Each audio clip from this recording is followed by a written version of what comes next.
Opa! Gente, estamos aqui com o José Renato Siqueira. É esse que é seu nome completo, Zé?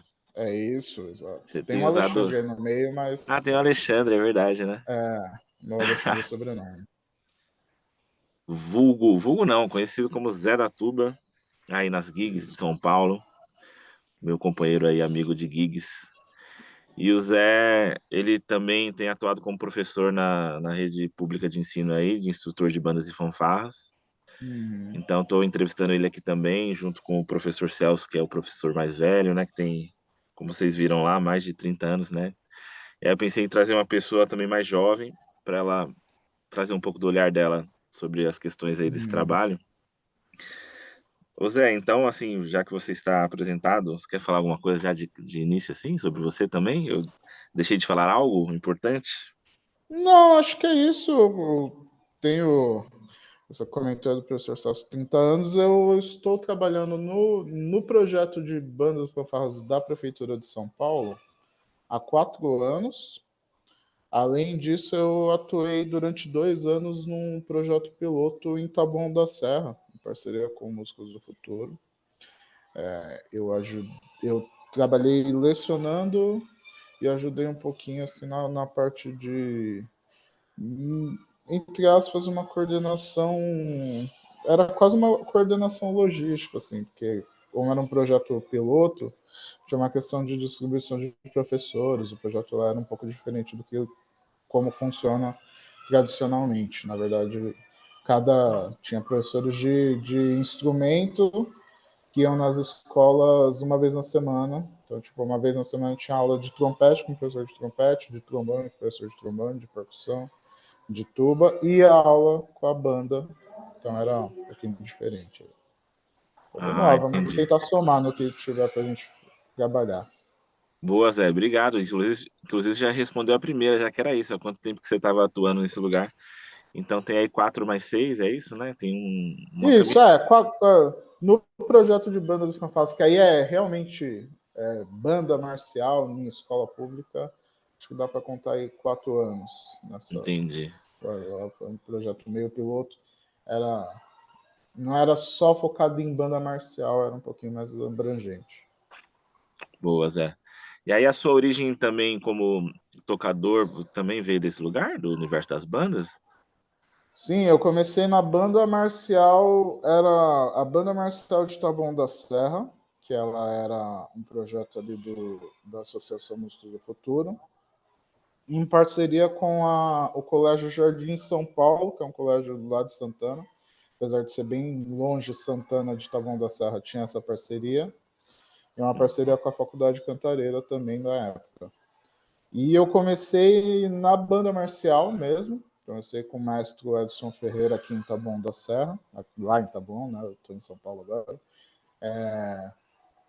E vivenciei essa experiência de educando, quanto a você começar numa banda marcial, ter aquele ter aquela estética de você estar aprendendo a tocar um instrumento, mas ali como estudante está pensando em tocar para tocar na banda, né? Então eu não tinha tanto o objetivo de tocar tuba, eu tinha o objetivo de aprender as músicas da banda para ir para o concurso, para tentar Uhum. ganhar o concursos de banda. E aí depois de eu entrei em banda marcial com 11 anos de idade. E aí, lá pelos 16 anos, então, tipo, depois de quase 5 anos tocando em banda, que aí eu pensei, nossa, eu quero aprender música, eu vou entrar numa escola municipal e tal. A gente já aprendia a ler partitura, tudo, aprendia teoria, mas aí que me deu o start de pensar, nossa, eu vou aprender música, que até então a ideia era tocar em banda mesmo. Você começou com 11 lá, com 16 você foi pensando de uma forma mais séria, e agora você tá com quantos anos? Agora eu tô com 31. 31, uma caminhadinha, né, Zé? Legal. Exatamente. E aí, assim como eu imagino, não sei, 31 não, 32, eu já tô perdidão nas idades. depois dos 32 30 anos. você já não vai contando mais, né? Então, exato. Tô na subescaladora. Ô Zé, e aí o lance de dar aula, é, eu imagino, não sei, não quero pôr respostas na sua boca, mas eu acho que ele vai acontecendo também, como é para a maioria das pessoas. Não tem assim, uma metodologia específica. Acho que como você foi desse universo, você conhece, aí você vai aprendendo. Geralmente é assim, né? Tem um aluno que vai despontando, aí ele vai acompanhando o professor nas outras escolas também, ele é meio que Uhum. um ajudante e tal. Foi assim com você também? Ou tem alguma metodologia que você estudou para você ser professor? Você tem a formação acadêmica também da licenciatura, né? Mas eu acho que na Então, faculdade, é algo. Eu tenho a acadêmica no bacharelado. no bacharelado, verdade. Esse processo ele foi sendo construído bem através do trabalho mesmo. É um pouco dessa vivência que você mostrou. Então, assim, eu comecei a tocar, comecei a desenvolver mais, né? Estudar em outros lugares, estudar na escola municipal, fazer faculdade. E eu continuava tendo uma participação na banda marcial lá de Taboão, no Músicos do Futuro também. E aí, à medida que eu ia evoluindo, eu ia dando aula para a molecada mais nova que ia aprendendo. Nesse momento de vida aí, era bem essa metodologia de, tipo, aplicar o que foi aplicado em mim. Então, tipo, usar os métodos que eu estudei, fazer meio um Ctrl-C, Ctrl-V do que foi a minha vida como estudante e aplicar no aluno. Uhum. Posteriormente a isso, depois que eu terminei a faculdade, a graduação, né, o bacharelado, aí eu comecei a atuar como professor de música também, apesar de ter feito bacharelado. Eu comecei a trabalhar no Músicos do Futuro e foi nesse primeiro momento do projeto piloto lá de bandas.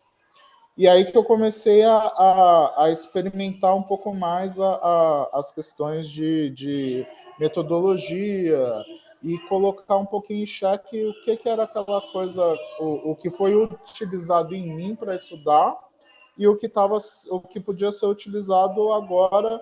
Isso, vamos pensar assim, eu comecei a estudar com 11, nessa faixa eu estava com uns 23, então foi um tempo de 10 anos de diferença. E aí, para você atingir um menino da minha geração, que, por exemplo, não tinha acesso a videogame, já existia videogames naquela época, mas era algo que, quando você era mais pobre, você não tinha tanto acesso. Você só tinha acesso à televisão e jogar bola na rua, praticar esportes. Eu nunca fui um cara muito dos esportes, então a música só concorria com televisão. Então, entre assistir a sessão da tarde e tocar, eu preferia tocar durante um bom tempo da adolescência ali. Só que 10 anos depois, essa distância já era maior. Então já tinha Orkut, já tinha. Estava começando os celulares ali, um ou outro smartphone já começou a aparecer. Então você já tinha jogo de celular, você já tinha videogame um pouquinho mais popularizados, todo mundo tinha mais acesso a um PlayStation 2 e tal. Então, para você conquistar um aluno, não bastava mais você chegar para ele e falar: ó, quando você chegar em tal série do Bona, você vai poder pegar o instrumento. Não, o cara, tipo, ele já pegava o celular e já fazia as coisas que ele queria, já assistia, já pegava coisa na internet e tal. Então aí já comecei a pensar um pouco mais sobre isso. E posteriormente, aí atuando um pouco mais, dando aula, eu comecei a pensar, principalmente quando eu fui dar aula particular, quando eu comecei a ter mais alunos particulares, assim, e aí que eu comecei a pensar nos objetivos de estudo e no objetivo do instrumento. Então, por exemplo, o aluno particular, ele não quer ser um músico profissional, ele quer aprender a tocar uma música, ele quer aprender a tocar o instrumento, ele quer tocar as músicas que ele gosta.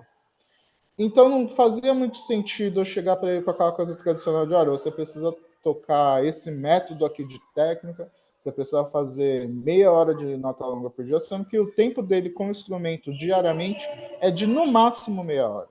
Então aí eu comecei pensando outras formas de atingir resultados não tão abrangentes. Então, tipo, o cara não ia virar se tornar profissional fazendo uma aula para ser músico amador comigo. Mas ele ia conseguir o que ele queria, que era o quê? Ele pegar o instrumento dele e conseguir tocar as músicas. E isso eu fui permeando nos outros projetos. Então, a banda marcial, claro, quando você trabalha com músicos mais jovens, você tenta deixar o livro ali mais aberto. Então, por exemplo, você começa a trabalhar com os alunos e não dá para limitar ali como faz com um aluno de particular, com um adulto que está aprendendo o instrumento. Então, você trabalha ali uma técnica mais correta, você sabe que ele tem um tempo limitado, mas mesmo assim você insiste para ele, pratica a nota longa, porque se porventura você for aprender a tocar, se você for querer trabalhar com música, essas notas longas que você está fazendo agora no começo vai facilitar muito sua vida no seu processo de aprendizagem do instrumento. Olha, não dá para você ficar limitado a 3 escalas, 4 escalas, as maiores e uma ou duas menores. A gente precisa aprender todas aí dentro do nosso processo. Porém, tudo isso tentando atingir aí as necessidades do projeto de bandas, que é você precisar tocar em festivais, precisar montar um repertório e se apresentar. A banda ela tem essas necessidades também. Entendi, Zé. É isso, pois é, isso dialoga com o que eu vou perguntar aqui, que acho que é a pergunta talvez que é o mote dessa pesquisa aqui, que é, você falou dos concursos, né, que você agora está fazendo aí, a gente sabe que é esse universo das bandas marciais, das fanfarras. Você acha que existe uma... Aliás, eu vou talvez colocar a resposta na sua, na sua palavra nessa. Que existe, né? Porque banda marcial e fanfarra vem desse universo militar, né? Você acha que existe essa militarização desse ensino de música nas escolas públicas? Se sim, você acha que isso é positivo, que existe outras formas, você como músico de conservatório, que também foi vivenciar a música fora desse lugar, você acha que é possível a gente estabelecer um outro tipo de ensino de música para além desse aspecto militar das bandas de marcha, direita volver, esquerda volver? Você acha que existe essa problemática? É um problema que você consegue enxergar isso ou para você tudo certo? Eu acho que assim, a questão do próprio instrumental e da estrutura dele, ela segue uma tradição militar. E eu não vejo isso como um problema. Eu vejo isso como um resgate histórico mesmo. Porque até em função do que a gente tem vivido no nosso contexto histórico recente aí dos últimos 5 anos e tal, e dessa questão do militarismo e os problemas que ele tem, a gente esquece um pouquinho das coisas boas que ele traz também, que é a disciplina, que é você ter o respeito, de você entender os próximos ali, e aí não tanto a ser tão militar ao ponto de ter aquelas hierarquias de dentro do grupo, mas você saber respeitar, por exemplo, o aluno que ele começa no projeto e tem um aluno que ele já está no projeto há muito tempo, você precisa ter aquela relação de tipo, poxa, quem vai tocar a linha 1? Às vezes o aluno que entrou novo, ele consegue já tocar a linha 1 e o aluno que já está há 6 meses, ele tem dificuldade. Mas aí você valoriza aquele cara que está ali há 6 meses na correria com você. Então essas coisas, elas têm esse viés da tradição militar, mas eu não vejo isso como um problema. Eu vejo isso como algo legal, porque não é porque a banda marcial ela tem essa tradição militar que necessariamente ela vai ser um estudo militar ali. Então, uma coisa ela não está diretamente ligada à outra. E aí eu acho que o professor, a própria estrutura educacional e a forma que a gente dialoga com a escola viva, que é hoje, e as pedagogias dos professores das outras disciplinas, faz com que a gente consiga trazer aqui, vamos dizer assim, as qualidades de uma militarização, entre aspas, aí, desse projeto de banda, e ao mesmo tempo a gente consiga deixar isso um pouco mais abrangente para trazer outras formas musicais e outras estruturas. Então, assim, é algo que tem uma relação com essa questão militar, só que eu não enxergo tanto como um problema. Dito isso, eu acredito assim que a gente, quando a gente pega esses instrumentos, por exemplo, de metal e percussão, então bumbo, caixa, trompete, trombone, A gente sabe que é um instrumento que ele está presente em toda a história da música, muito por conta do militarismo também, porque era aquela coisa, como que você tinha acesso a um trompete no começo do século? Então, como que o choro tinha ali, Pixinguinha teve acesso a saxofone, teve acesso aos instrumentos de sopro?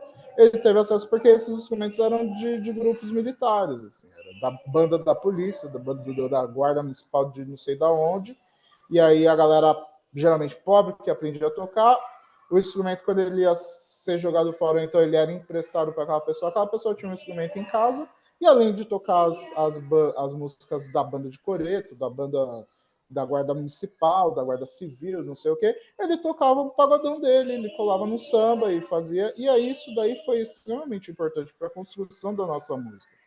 Só que quando você fala, por exemplo, vamos fazer um projeto de samba na escola, de cara você não pensa no sopro, você pensa na percussão, né? Então, quando você traz para até institucionalmente nos projetos, hoje o projeto de bandas e fanfarras da Prefeitura de São Paulo, ele já está em constante mudança. Ano que vem, pelo edital que vai ser colocado, ele já não vai mais chamar de projeto de metais e percussão. Ele vai ser um projeto de música nas escolas. E hoje ele já é um projeto de músicas das escolas. E as bandas marciais estão perdendo cada vez mais espaço. Por quê? Porque é um instrumento caro de comprar, difícil de manter, porque ele é muito sensível, apesar de ser de metal. Se ele ficar muito tempo parado, os pistos travam. Se o aluno deixa cair, o instrumento quebra. Tipo, você precisa mandar consertar de novo. E para mandar consertar, mandar no luthier, é algo muito caro. Então, tem uma movimentação de tipo, pô, é muito mais legal você montar um coral, é muito mais legal você montar. Chegaram vários kits de instrumentos pensados em música de matriz africana, em instrumentos pensados em samba. Chegaram vários kits esse ano pensando nesse projeto. E os projetos, como um todo, tem banda de garagem, tem coral, tem projeto de música livre. Então, você pode montar grupo com qualquer instrumento que você tenha. Então, a categoria livre hoje do concurso de banda, dos concursos musicais da Prefeitura de São Paulo, você pode montar uma flauta doce, ukulele, um surdo, e aí você monta um grupo e participa dessa categoria. Então ele está se abrindo. Só que à medida que ele está se abrindo, as bandas marciais e fanfarras estão diminuindo. Porque não tem tanta gente preparada para dar banda marcial, para montar uma banda, porque é algo que é um profissional que ele precisa entender ter um domínio técnico de percussão e de metais, que a gente sabe que é algo muito específico, tanto dentro dos estudantes de metais, tipo, um menino que ele está aprendendo a tocar trompete, às vezes não passa na cabeça dele que ele pode soprar um trombone também, que ele precisa saber como é que tira as notas na trompa. E aí, quando ele se vê num emprego como esse, ele fala, como é que eu vou ensinar uma banda inteira? Eu nunca peguei numa baqueta, como é que eu vou montar uma linha de percussão de uma banda marcial? Então, são problemas e necessidades que a gente tem, que se você tira muito dessa roupagem da banda marcial, dessa instituição que a gente tem, que é uma tradição, eu sinto que, em nenhum momento, a gente perde um pouco a força do ensino de metais e percussão nas escolas. E eu não vejo força nas outras ocupações dos instrumentos de metais, que a gente sabe que existe, para justificar, por exemplo, uma prefeitura ou um governo do estado fazer uma compra de, sei lá, 200 mil reais para comprar trombones e trompetes e eufones e tubas e caixas e bumbos para montar bandas marciais na escola. Hoje em dia, eles preferem gastar esses 200 mil para comprar um kit de robótica. Só que nesse sentido, a banda acaba, as bandas vão acabando. E a gente está numa constante luta aí dos últimos anos de manter as bandas marciais vivas nessa tradição. E, consequentemente, as outras corporações musicais também. Entendi, Zé. Pois é, querendo ou não, muitos dos músicos de orquestra de hoje em dia aí, das grandes orquestras, tal, vieram desse universo também, né, Zé? Acho que tem dois Sim, grandes universos, assim, porque é bem que você falou, o mundo das bandas fanfarras, que é meio militar, meio escolar, tal, e tem as igrejas também, né, Zé? Acho que esses sim, dois lugares são grandes exatamente. celeiros de músicos que foram para as grandes orquestras, assim, e tal, né? Aham, com certeza. É o que mantém esse ciclo vivo. Hoje em Dos dia, sopros, eu digo, né, da metaleira e de dos sopros e de percussão também. Hoje em dia, em função dessa grande enfraquecimento do movimento de banda marcial, você vê que hoje em dia quando você pega os meninos de 20 anos que estão começando a despontar, você pergunta para ele, onde você começou a tocar? Ele começou a tocar na igreja. A grande maioria, assim, ou igreja ou projeto social. Só que o projeto social, o que acontece? Ele não tem essa parte, por exemplo, se eu tivesse começado num projeto social, por exemplo, se eu tivesse começado num projeto Guri, talvez eu não teria me tornado músico, porque eu comecei a tocar e eu fiquei tocando na primeira fase da minha vida porque tinha concurso. Então, para mim, não estava muito pensando em tocar em música e tal. Eu pensava de tipo, pô, a gente vai para concurso, a gente ia viajar para outras cidades e aquela molecada no ônibus, a gente fazia mal festa. Então, tipo assim, era aquela vivência de campeonato da pessoal que pratica esporte que na música não tem.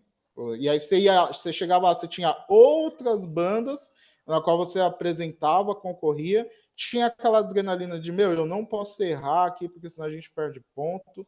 E aí a gente se cobrava, a gente fazia sempre o nosso melhor. Tinha essa questão de disputa sadia. Então, tipo, a gente não ganhava todo o concurso, perdia a maioria deles. Mas a gente ia pensando em disputar. E a gente construía isso. Pô, esse ano a gente foi para o concurso, a gente foi segundo. Ano seguinte, a gente ficou em terceiro. No ano seguinte, pô, concentrado tal, ficamos em primeiro. Nossa, que demais, mano. Pô, ganhamos primeiro, emoção, levantava o troféu, voltava com o troféu. Então, era uma vivência que eu, por não gostar de esporte, se eu não tivesse entrado em banda marcial, eu não teria vivido na minha adolescência, assim. E se Zé, eu tivesse feito, por exemplo, um projeto Curi, eu também não teria vivido, porque não tem esse tipo de vivência no projeto Curi. Você tem um projeto de criar, aprender a tocar, você se apresenta em teatros, você monta grupos, monta quarteto e tal. Mas isso daí, nesses primeiros 5 anos com a tuba que eu tive, eu não pensava nisso. Eu pensava, pô, vamos lá disputar tal, e vamos ganhar. Pô, a outra banda vai estar lá, vai ter. Na época tinha bandas como o João 23, tinha bandas como o Progresso. Não, a gente vai disputar com essas bandas aí, não. Era essa vivência, assim. da hora, Zé. É isso, mano. Pô, gostei muito de te ouvir, mano, para além do trabalho aqui, inclusive. Bom bater esse papo com você. Massa. É, eu não vou te atrapalhar mais aí, que você tinha falado, né, que você tinha 20 minutos, acho que a gente até passou e tal. Mas queria só te Sim, já agradecer estourou um mesmo. pouquinho. Pô, eu que Obrigado, Zé. agradeço, é bem legal. Eu falo bastante, eu sou meio prolixo, desculpa aí também, Nada, você mas foi é isso. perfeito, mano. Você é o cara. Zé, brigadão, mano. A gente vai se Demorou, falando aí. Adriano. Eu que agradeço Valeu. e até mais, mano. Abração. Obrigado. Valeu, mano.